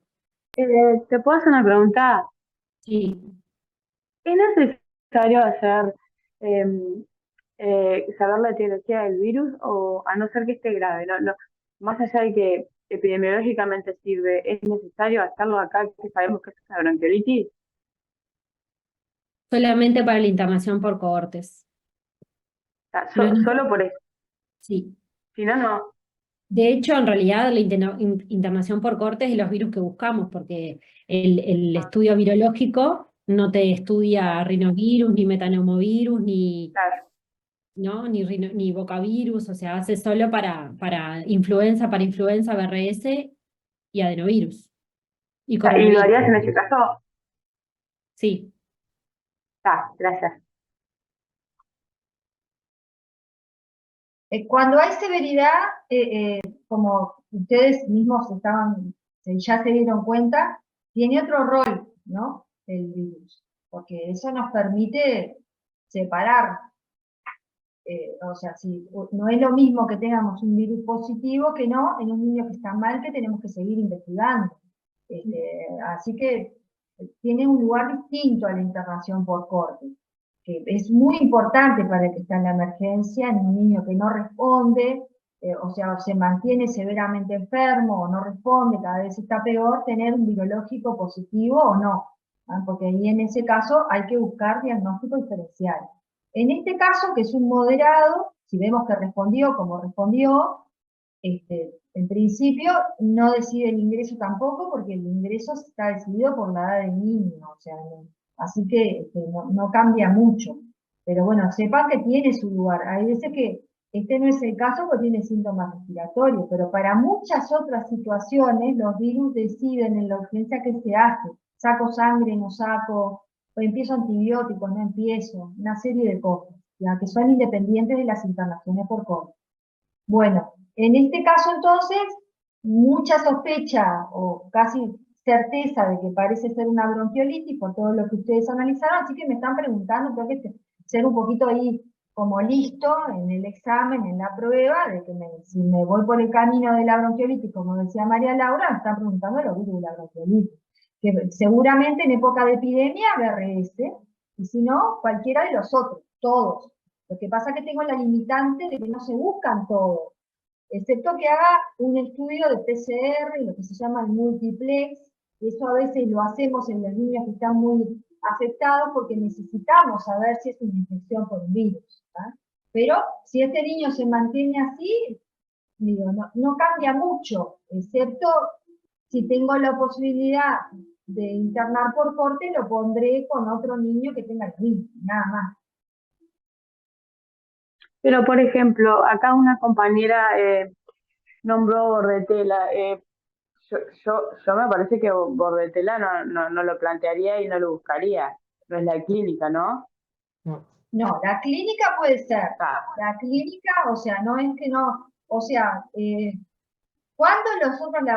cuando hay elementos que sean muy orientadores, ¿tá? Como por ejemplo, que haya tenido apneas. En general la bordetela no suele tener tanta hiperinsuflación, tanto trabajo respiratorio, tiene algunas variantes. Si yo tengo la Los duda de que periodos puede ser intercrisis, claro.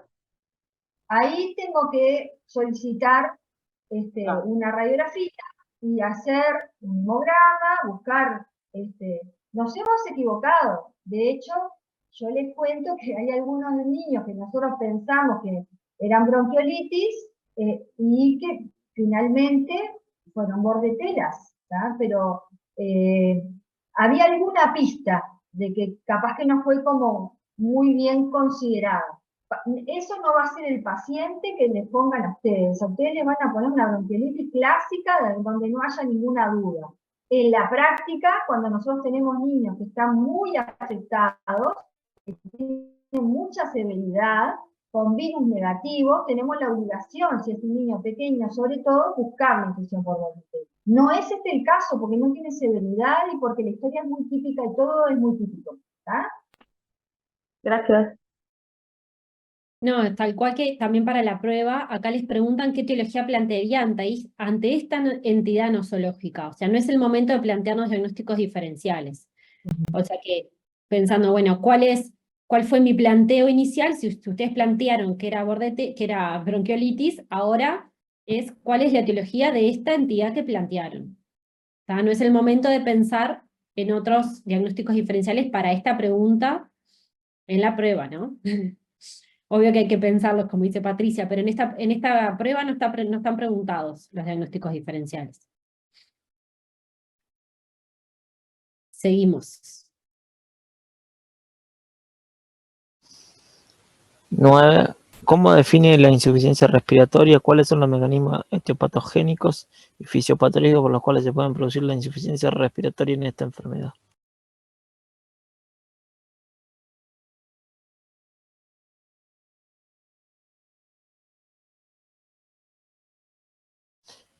Bueno, la insuficiencia Bueno, en respiratoria. realidad la Sí. insuficiencia respiratoria se define por la gasometría arterial, ¿no? Estrictamente, pero en los niños pequeños se toma como válido el saturómetro. Y sería una saturación menor a o igual a 90%, que corresponde a 60 milímetros de mercurio.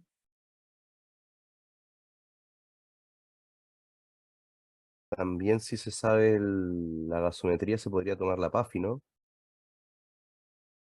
Y La la 300. realidad es que hay no sé, capaz que Patricia me orienta mejor, pero es muy infrecuente que usemos gasometría arterial en pediatría, ¿no? En general hacemos la gasometría venosa, pero para lo operativo, como decía María, sabemos que se equivale, más o menos que se puede equiparar la presión arterial de oxígeno menor a 60 con una saturación de 90%. Eso define la insuficiencia respiratoria, que ya es una insuficiencia, ¿no? Para la práctica a veces usamos más el concepto de hipoxemia, que es cuando la presión arterial de oxígeno es menor a 80, que se correlaciona con una saturación de oxígeno menor a 95. Sí, lo de la gasometría arterial, les diré que no sé qué. En 20 años que tengo de pediatra y 15 en la emergencia, creo que hicimos 2 gasometrías arteriales, o sea, no es que sea un niño pequeño, en la pediatría no nos manejamos. Distinto es en la terapia intensiva, donde, bueno, ahí se utilizan otros parámetros, se monitoriza distinto el paciente, y bueno, pero en el ámbito de la pediatría, en los sectores que habitualmente se asisten niños, lo ambulatorio, los áreas de urgencia, los sectores de internación, no se utiliza la gasometría arterial. La PCO2 venosa se correlaciona bastante bien con la arterial, es apenas un poquito más elevada, y para la oxemia nos manejamos con la saturometría de pulso. Hay un concepto que ustedes pueden introducir, bastante novedoso, que usamos la SAFI, que es la saturación de oxígeno sobre la FiO2 que está respirando el paciente. Eso es una cuestión que hay que aprender a usarla y que no requiere para nada tener gases arteriales. Martín. No, que igual de todas maneras tiene expresiones clínicas de insuficiencia respiratoria. Este trabajo respiratorio intenso que está teniendo, digo, obviamente que no es la definición del libro, pero podés intuir que hay una insuficiencia respiratoria en ese niño cuando lo estás viendo nomás, ¿no? Sí, porque está muy bien. Ay, perdón, Patricia. No, que está muy bien esa apreciación, porque en realidad el sistema nervioso detecta que hay una hipoxemia, ¿no? Que está descendido los niveles de oxígeno, y lo primero que desencadena es el aumento de la frecuencia respiratoria y el gasto cardíaco. Por eso el aumento de la frecuencia respiratoria y la taquicardia son elementos de que se sensó una hipoxemia, ¿no? Entonces, cuando el cuerpo logra sostener la saturación a costas de medidas ¿cómo se llama? Como compensatorias, en realidad es un elemento indirecto de que si bien no llega a ser una insuficiencia, o sea, porque todavía logra compensar, hay elementos que sí están hablando de que hay una hipoxemia. Entonces, por eso es que para lo práctico, como dice Martín, no usamos solo, como decía Patricia antes, perfecto, que no usamos solo la saturación, ¿no? Miramos todos los demás elementos de que si se está como queriendo compensar, es porque evidentemente le está faltando. Ustedes tienen que ser lo suficientemente astutos para poder escribir esto en la prueba y que sea correcto. Bueno, en realidad creo que la prueba es múltiple opción, así que no van a tener esa dificultad, porque lo que tienen que entender es el concepto, ¿no? De lo que es la definición de insuficiencia respiratoria, saber cómo los pediatras nos manejamos con el nivel de oxemia de los niños, que siempre es una medida indirecta a través de la saturometría, porque preferimos métodos muy masivos, o sea, y bueno, y también eso que se habló durante esta hora y media que llevamos, ¿no? De que no solamente considerar la saturometría, tenemos que considerar el todo del paciente. A veces el niño satura el límite, pero tiene mucho trabajo respiratorio, y es increíble cómo aumentando algo la FiO2 y con las otras medidas, cómo logramos mejorarlo. O sea que había, en la pregunta creo que les preguntaban cuál era la fisiopatología, esa alteración BQ, ¿no? Que es clásica de los niños que tienen esta enfermedad, parte del tratamiento es mejorar la ventilación. Entonces, ventilar mejor, oxigenar mejor, eso permite que el niño mejore. Yo tengo que dejarlo porque son menos un minuto y tengo una reunión a las 10, pero bueno, me encantó estar esta hora y media con ustedes, me gustó mucho compartirla, también con María Laura, que va a seguir con ustedes con las preguntas que siguen, que tienen más que ver con la pediatría general. Bueno, les mando un abrazo a todos y les deseo que tengan mucha suerte. Un consejo para este día de haber dado muchas pruebas y muchos concursos: vayan tranquilos. Es muy importante cómo se sientan ese día, cómo estén en ese día. Vayan pensando que es un día importante, que nadie les va a preguntar nada que nunca hayan leído. Lean las preguntas con mucha atención, ¿ah? Tomen el tiempo para leer bien lo que se les está preguntando. Y bueno, que todos puedan sacar un buen puntaje y puedan estar rotando por donde quieren estar. Un beso grande para todos, los dejo. Gracias, Muchas Patricia. gracias. Muchas gracias. Muchas gracias, doctora. Bueno, seguimos. ¿Les parece seguir con la siguiente o quieren alguna pregunta más de esta? ¿Algo? Por mí seguimos con la Parte de 10. lo que dijo la doctora es que hay obstrucción por secreciones respiratorias y el atrapamiento, ¿no? El atrapamiento aéreo con ese desequilibrio BQ. Perfecto. Yo tengo una pregunta que no me quedó muy claro, lo de calcular el PAFI. ¿Lo hago o lo hago solo si tengo, por ejemplo, máscara de flujo controlado o yo solo con la clínica ya puedo decir que tiene, o sea, no puedo decir que tiene insuficiencia respiratoria, pero sé que como dijimos, que el niño está haciendo esfuerzo, todo para poder saturar un poco más? ¿Tengo que calcular el PAFI sí o sí? No. Para esta pregunta es bastante, en realidad esta pregunta es teórica, es cómo define la insuficiencia respiratoria, ¿no? Ahí ponemos la definición. Si les está preguntando, si ustedes les preguntan, ¿este niño tiene insuficiencia respiratoria? En realidad, ya lo repito, Sofía, en realidad insuficiencia respiratoria no tiene, ¿no? Porque para decir que tiene una insuficiencia respiratoria, aunque yo le haga una gasometría, la saturación tiene que ser menor de 90.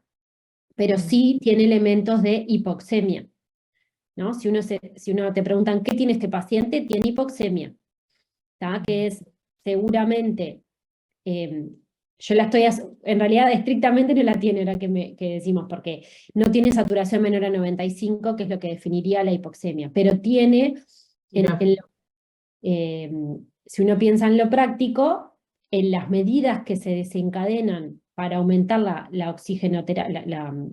disponibilidad de oxígeno, es el aumento de la frecuencia respiratoria, ¿no? Que este lo tiene. Entonces, el aumento de la frecuencia respiratoria se genera porque hay una hipoxemia, ¿no? Y como hay aumento de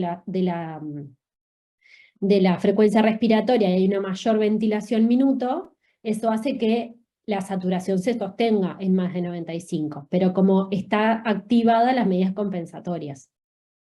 ¿Sí? Eso es Sí. lo que justifica que le ponemos oxígeno, en realidad. No sé si se Y entiende. también, sí, también justifica que yo aspire la secreción, porque si no el oxígeno no llegaría, ¿no? Claro. De todos modos, ahí los tirajes no son, si les preguntan más estricto de la fisiopatología, los tirajes no son un elemento de hipoxemia.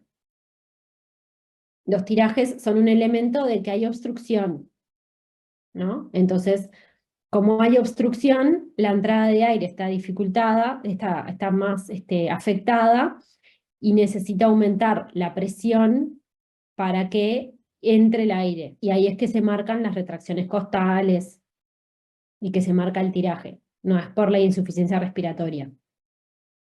Capaz que los estoy entreverando más.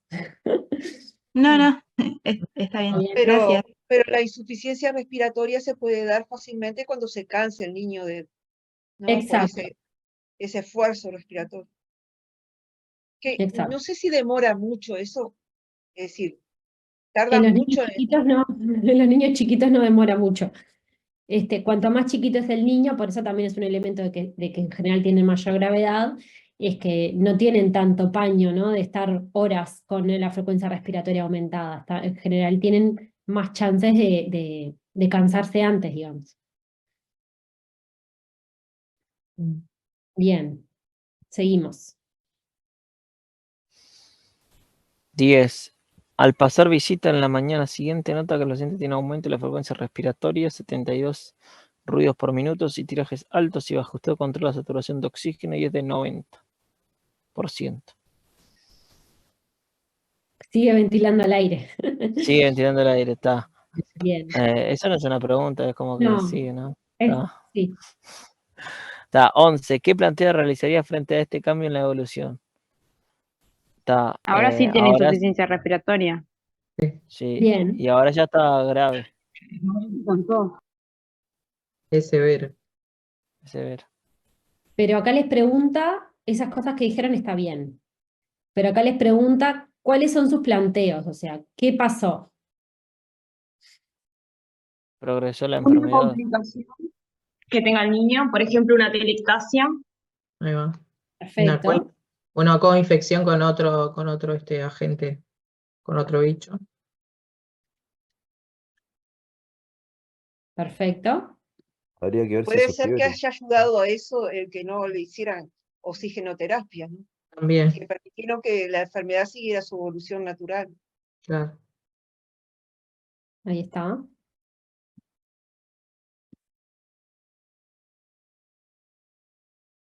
O sea que tenemos que pensar acá en las complicaciones posibles de esta enfermedad, ¿no? Por ahí alguien, no vi quién, decía de pensar si tuvo fiebre, porque existen dos grandes grupos de complicaciones, que son a nivel local, que son las complicaciones mecánicas y las complicaciones infecciosas, ¿no? Las complicaciones mecánicas, como puede ser una telectasia que dijeron, o un neumotórax, son complicaciones que se dan en un niño como que tiene una peoría rápida, ¿sí? Sobre todo de la mecánica respiratoria, por eso son mecánicos. Y después las complicaciones infecciosas que también empeoran lo respiratorio, o sea, pueden aumentar el funcional respiratorio, pero en general se acompañan de fiebre, de más elementos infecciosos, y es la sobreinfección bacteriana o la coinfección bacteriana. Estaba pensando en lo local, que aumenta, cosas que pueden aumentar el trabajo respiratorio. Si hiciera solo fiebre, podemos pensar en que es una otitis, ¿no? Pero acá que aumentó el trabajo respiratorio y descendió la saturación de oxígeno, pensamos en algo más local. Bien. Bien, entonces, ¿qué estudios realizarían en este caso? Ahí sí, como ya había dicho la doctora anteriormente en los casos graves, una gasometría venosa, ionograma, para ver los Una iones. radiografía de tórax. Radiografía de tórax. radiografía. Bien. Yo El creo que hemograma y el PCR, el PCT. se puede empezar por, si ustedes pueden, de hecho lo contesta después la propia prueba, pero que eso es la ventaja de leer antes. Si leen antes la prueba, pueden encontrar este tipo de cosas, ¿no? Como que está descrita la placa, o sea que la placa había que pedirla. La radiografía de tórax es fundamental y es la primera medida a realizar, ¿no? Por lo que decíamos, este bebé todavía no tiene ni siquiera la vía puesta. Entonces, si le hacemos una radiografía de tórax y vemos que tiene una telectasia, en realidad acá no nos va a cambiar en nada que le hagamos un hemograma, que le hagamos una gasometría, porque también está sin oxígeno. O sea que si la primera medida si les preguntaran la medida terapéutica, sería ahora sí colocarle el oxígeno, ¿no? Y la radiografía de tórax para saber la etiología. Ahí se beneficiaría de subirle la PIP también, si tiene telectasia y todo eso, Sí, para pero reclutar sería más rápido. como, en este caso, sería colocar oxígeno que no lo tiene, Ahí antes va. de decir nada. Y acá sí, Profe, ¿y cuánto podría subirle yo la PIP a un lactante así chiquito? O sea, supongo que no debe ser mucho, ¿no? no, en realidad para subirle la PIP tengo que tener un método de ventilación, ¿no? O sea, para yo ponerle presión inspiratoria, tengo que ponerle un mecanismo de soporte ventilatorio, que en realidad en sala no lo van a tener, ¿no? Que tenemos el oxígeno por cánula nasal, por máscara de flujo libre o incluso el OAF, no puedo aumentar la PIP con ninguno de ellos. Tendría que tener al menos una ventilación no invasiva, ¿tá? Que no es el caso de este niño. Y tampoco se los van a preguntar en la prueba. No sé si se Bien, entiende. gracias. Con el oxígeno común no aumento la PIP. Claro, lo hacen en CTI, ¿no? Más ese manejo de Exacto. la PIP y eso. Porque al menos tiene que tener un soporte ventilatorio, no oxígeno. No oxígeno solo, digamos. Yo solo le puedo aumentar, en sala le puedo aumentar la FIO2, nada más. Bien, gracias. Bueno, a ver cómo interpretamos la radiografía de tórax. ¿Quién se anima?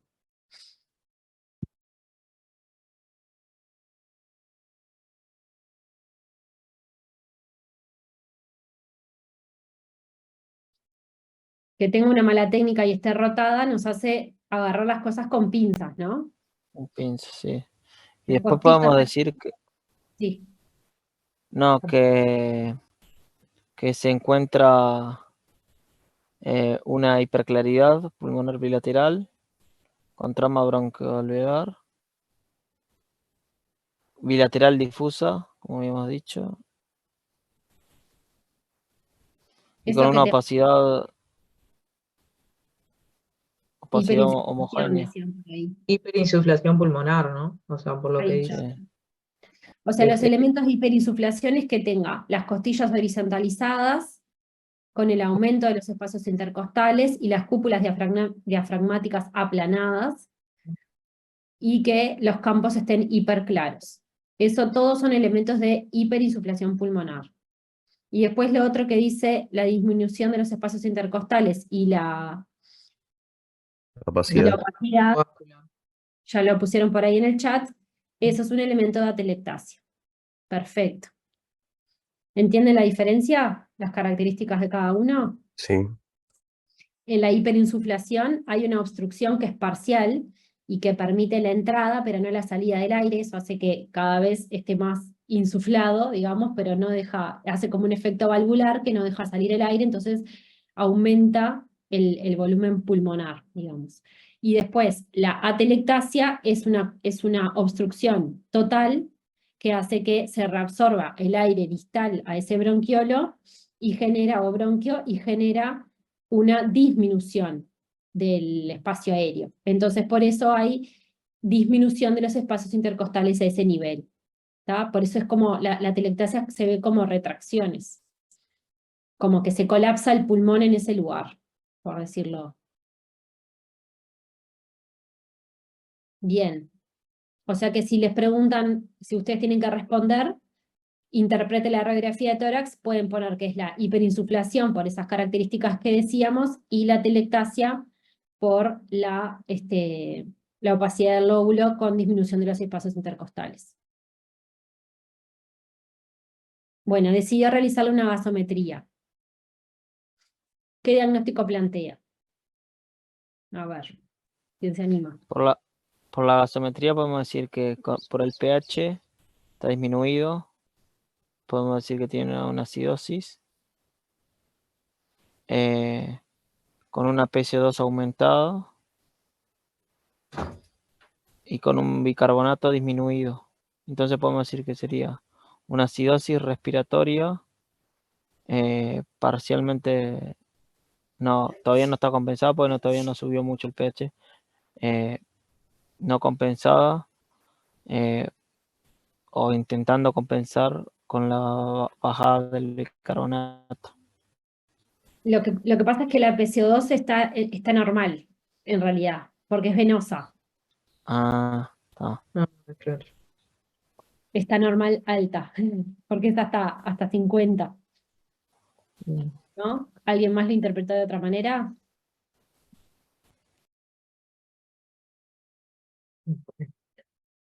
Me había parecido más como que era una acidemia, o sea, una acidosis metabólica, me había parecido. Tiene un bicarbonato descendido, un base excess descendido, y como que no lo estaría pudiendo compensar. Lo que no me queda muy claro es donde dice saturación 0,1, saturación de oxígeno, No y sé si es de qué. 91, es lo que no... La Esa parte. saturación de oxígeno no la miramos en la gasometría venosa, así que no te preocupes, está mal escrito. Eso es un error de tipeo, evidentemente, porque 0,1 no da. Pero sí es verdad que si la saturación de oxígeno, como es venosa, en general es menor a 50, 70, más de 70 no puede ser porque es venosa. Así que ni 100 ni 91, pero 1 tampoco, está mal escrito. Profe, la presión arterial perdón, la presión venosa de oxígeno, ¿cómo estaría acá?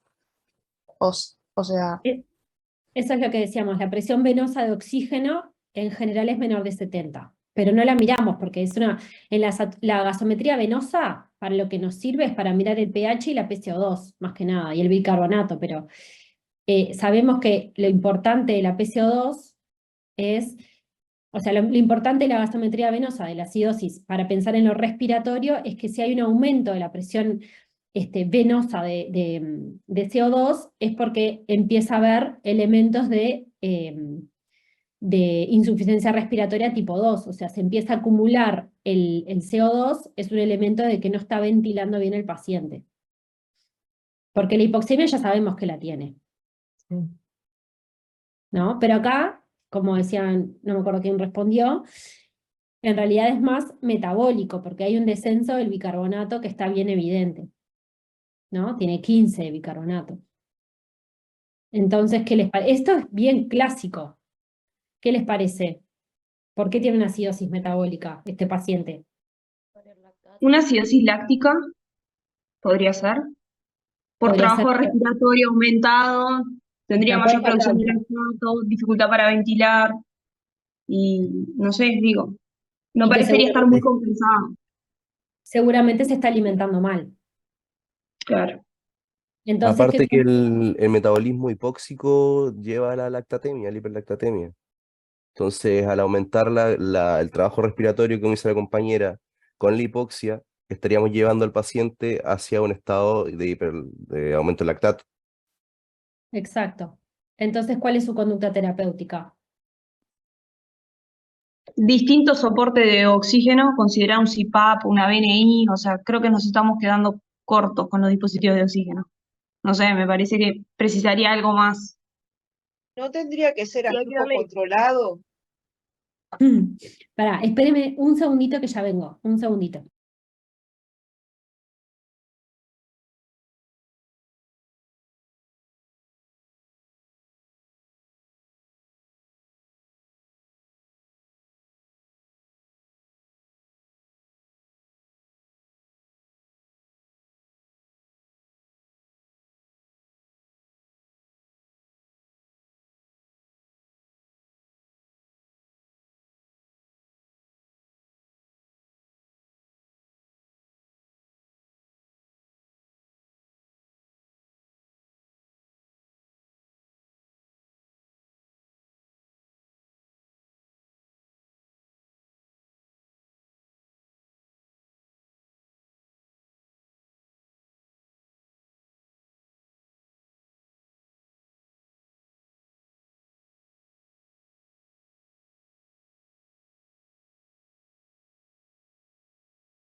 Disculpen, me fui en un momento álgido. En realidad, todas las cosas que plantearon de aumento del soporte respiratorio, no sé si en principio no sería necesario en el sentido de que, a ver qué pusieron en el chat, pusieron la gasometría. Ahí está. Lo que importa acá, más que nada, es que si yo tengo un aumento de la PCO2, seguro tengo que agregar ventilación, ¿no? Porque el soporte respiratorio tiene dos grandes aportes, ¿no? Lo que es el oxígeno, por un lado, o sea, aumentar la FiO2, y lo que es la ventilación, o sea, lo mecánico, que es aumentar la entrada de aire, o sea, la presión con la que entra el aire, ¿no? Cuando yo tengo solo hipoxemia, que se define, como habíamos dicho, o insuficiencia respiratoria, lo único que hay disminuido es la oxigenación. Entonces ahí me beneficio de aumentar una FiO2. Pero si yo tengo un aumento de la PCO2, lo que me está marcando es que cuando la PCO2 empieza a acumular, quiere decir que hay una mala ventilación, porque la difusión del CO2 alveolar es muy fácil. Entonces, cuando se empieza a acumular, es porque lo que evidencia es que la ventilación está afectada, ¿sí? O sea, la entrada de aire al pulmón. Entonces ahí, cuando yo tengo una acidosis respiratoria con un aumento de la PCO2, ahí sí es muy importante agregar un método de ventilación, ¿tá? Más allá de o sea, que no lo corrijo con aumentar la FiO2. ¿Se entendió la parte de la PCO2? ¿Por qué nos importa?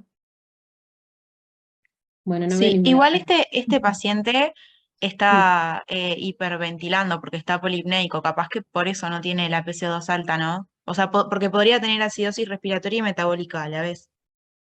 Podría tener, pero Pero si está hiperventilando, la PCO2, o sea, baja, por y eso. Él logra, está hiperventilando y entonces capaz que por eso no tiene un CO2 tan alto, ¿no? claro. Sí, Carlos, Aparte, que esté ventilando espontáneamente al aire no influye también. por O sea, no supuesto, está con un mecanismo de soporte ya de una que me vaya a hacer pensar que voy a tener que cambiar. Capaz que o sea, eso también influye, ¿no? seguro. Carlos, Es que siguiendo el mismo hilo de que hay que tomar el resultado de la gasometría, hay que hacer el análisis sistemático y decir que primero estamos contra una acidemia con tenemos que calcular la PCO2 esperada, ¿no? En base al bicarbonato que tenemos y todo esto, y ahí estaríamos hablando de que tiene un trastorno mixto. No, digo, estarían como las dos, como desde la parte desde el punto de vista fisiopatológico, tiene mucho que ver que tenga retención, que esté con un estado de retención de aire, porque eso impide que haya un correcto intercambio gaseoso, y aparte de eso, que está con la parte metabólica, que el riñón no está pudiendo como compensar este aumento del ácido. perfecto. Entonces, ¿cuál va a ser la conducta?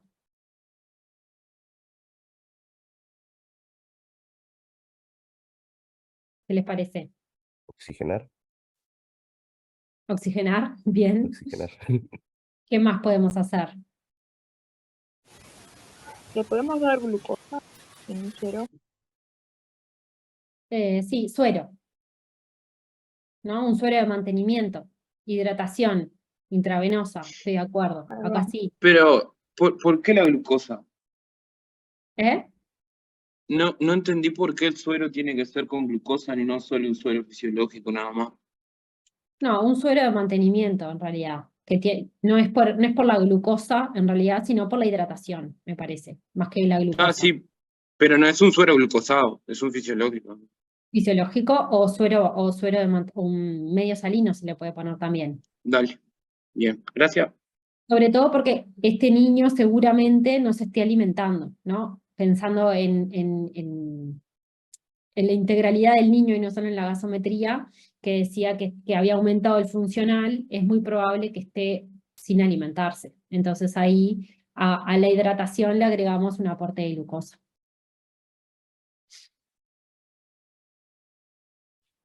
Bien. Si este niño ya estuviera con oxígeno, si ya estuviera con una cánula nasal, se puede beneficiar de ponerle un oxígeno de alto flujo, ¿no? ¿Qué dispositivo se haría ahí, por ejemplo, profe? ¿Máscara con reservorio? No, un oxígeno de alto flujo.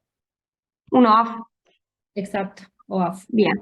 La máscara con reservorio para estas patologías más, como decía Patricia hoy, el oxígeno no es inocuo, ¿no? Lo podemos usar a alto FiO2 por periodos cortos, sobre todo para estabilizar al paciente, pero no podemos dejarlo internado en sala, por ejemplo, con una FiO2 de 100%, como le daría una máscara con reservorio, por ejemplo. Entonces, eso lo que genera, o sea, uno de los daños, más allá de los radicales libres y eso, uno de los daños que se ve frecuente no, pero que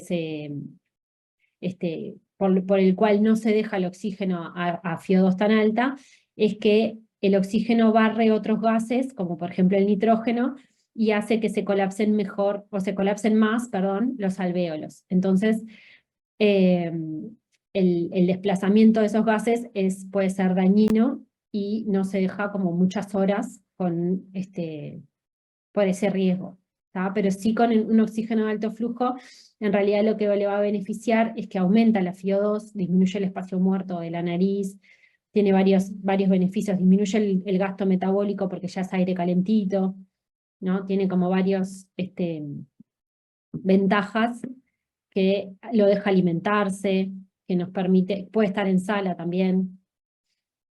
Tiene como varias ventajas que este niño le podría venir bien. Profe, el suero de mantenimiento, ¿en qué dosis lo hacemos, el suero fisiológico? El suero de mantenimiento en realidad se hace con la fórmula de Holiday-Sagar, que no sé si ya la manejan, pero me parece que no es para ustedes. El PCO2 está normal para una vez en el uso. No, PCO2 no es lo esperado. Bien. Perfecto. Estoy de acuerdo con que es mixta, para cerrar la gasometría. Pero entonces no se hace oxigenoterapia con flujo controlado, ¿no? No. O sea, profe, Bueno, se pone una en cánula realidad nasal el con alto OAF es flujo. flujo controlado. ¿Eh? Que se puede poner una cánula nasal pero con alto flujo. Exacto. Ahí va. Que está bien, es un mecanismo de oxígeno de flujo controlado, como decía María. Está, gracias. Bien. ¿Qué pacientes tienen mayor riesgo de morbimortalidad por esta enfermedad?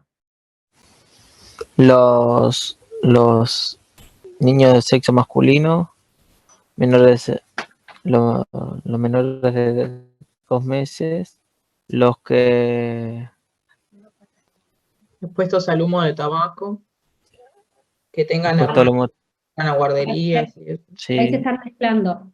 Porque una cosa es el mayor riesgo de tener la enfermedad, ¿no? Que es lo que decían. Más riesgo de tener la enfermedad es niños que estén como más expuestos a agarrarse la enfermedad. Esta pregunta, mayor riesgo de morbimortalidad. O sea, una vez que tenemos al niño infectado, ¿cuál es el niño que tiene más riesgo de que le vaya mal? Al Los menor de que edad, menores a 3 meses, prematuros, con enfermedad, comorbilidades, enfermedad pulmonar, cardiovascular. síndrome de Down o cardiopatías congénitas. Perfecto, todas ellas. Y enfermedades neuromusculares también. Y inmunodeficiencias. Bien. Recuerden eso, que es una pregunta que suelen confundirse, ¿no? Cuando preguntan los factores de riesgo. ¿Factor de riesgo de qué? ¿De enfermar o de mala evolución? ¿No? Eso fíjense, porque son distintos los criterios. Bien.